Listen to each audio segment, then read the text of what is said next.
International observers and accident investigators called off their visit to the crash site of Malaysia Airlines MH17 because of security concerns.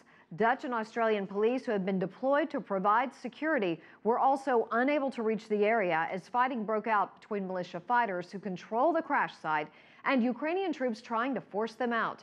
CCTV's Tony Cheng got through to the area and sent this report about the Ukraine offensive. Scattered where it fell from the sky, the wreckage of MH17 lies untouched, and it'll probably remain there without investigation for some time to come. We'd come to meet international investigators and the Dutch police who'd arrived in eastern Ukraine to secure the crash site. But aside from a handful of journalists, no one came. The ceasefire that had held for the past few days was about to end. Just down the road, a rebel checkpoint. It had been abandoned. Now it was a hive of activity. Heavy machine guns being moved into place. In the bushes, armored personnel carriers. Tempers running short. The rebels were being pushed back by a Ukrainian army offensive, and the crash site was about to become the front line. Since this morning, we can't guarantee the safety of the inspectors at the crash site, because a lot of Ukrainian armor has moved into the area.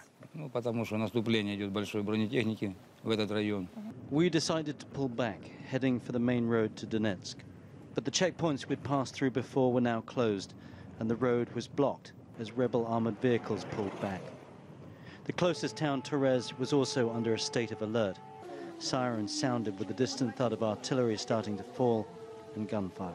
There are some fairly serious artillery rumbles echoing around. We understand from Ukrainian intelligence that this area is now surrounded. Their advice to us has been to find cover and be prepared to stay here overnight. Residents concerned, getting ready to leave while they could. Others standing by basements of their building, preparing to take cover. They've seen this conflict advance from street protests in the capital to their own front door. Those in Kiev started all of this. We are peaceful citizens. Why are they fighting against us? In the face of the Ukrainian advance, we decided to retrace our steps to Donetsk. As we passed through the countryside, the checkpoint we'd seen earlier was abandoned. And as the army advances from the east, another push from the north.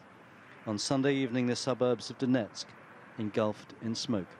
Tony Cheng, CCTV, Eastern Ukraine.